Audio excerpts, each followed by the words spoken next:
Halo co-friend, pada soal ini Andi mendorong meja dengan gaya sebesar 5 Newton sehingga meja bergerak dengan percepatan 0,5 meter per sekon kuadrat. Andi mengajak Endra untuk mendorong meja sehingga gaya dorongnya menjadi sebesar F2 dan percepatan meja menjadi 1,5 meter per sekon kuadrat. Ini percepatannya menjadi lebih besar, maka gaya dorong dari mereka itu searah ya. Kemudian besar gaya dorong dari Andi dan Endra-nya sebesar berapa? Jadi kita akan mencari nilai dari F2 ini. Oke, kita misalkan di sini F1-nya ini arahnya ke kanan, jadi F1 di sini adalah gaya dorong yang diberikan oleh hanya si Andi saja. Ya, kemudian sini ada gaya berat sebesar W arahnya ke bawah, kemudian lantainya memberikan gaya normal sebesar N arahnya ke atas, dan di sini kita berasumsi bahwa ini lantainya licin ya, seperti itu. Kemudian ini adalah kondisi yang pertama. Nah, sekarang di kondisi yang kedua, di sini gayanya yang ke kanan ini sekarang menjadi sebesar F2. Ya, seperti itu. Yang mana F2 ini adalah gabungan gaya yang diberikan oleh si Andi dan Endra-nya. Ya, seperti itu. Dan kita akan mencari nilai dari F2 ini.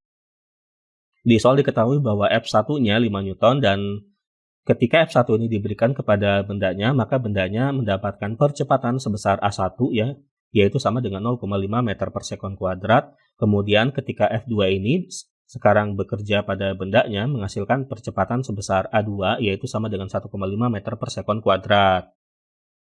Oke, di sini kita hanya akan fokus ke gaya-gaya dalam arah sumbu X saja ya. Dan karena di sini kan mendapatkan percepatan dalam arah sumbu X-nya, maka berlaku hukum Newton yang kedua.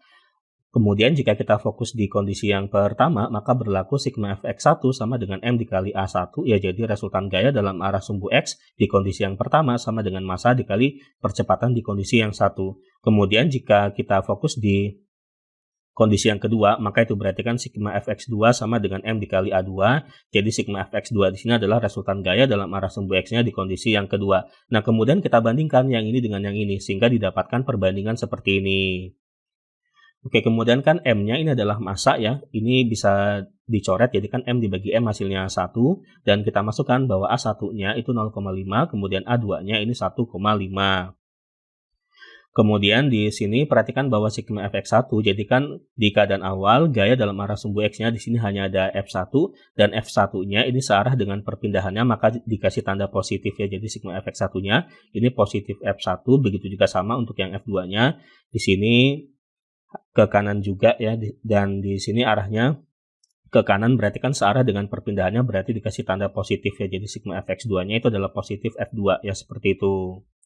Kemudian di sini kita masukkan bahwa F1-nya ini 5 ya, diketahui. Kemudian ini yang tadi yang di sini ini bisa kita sederhanakan ya. Jadi kan ini masing-masing penyebut dan pembilangnya bisa dikali 10 menghasilkan 5/15. Nah, kemudian setelah di sini ini kedua ruas bisa dibagi 5 sehingga didapatkan bahwa F2-nya itu adalah 15 Newton. Jadi ternyata besar gaya dorong gabungan ya yang diberikan Andi dan Endra itu adalah 15 Newton. Di opsi jawabannya itu adalah yang C. Sampai jumpa di pertanyaan berikutnya.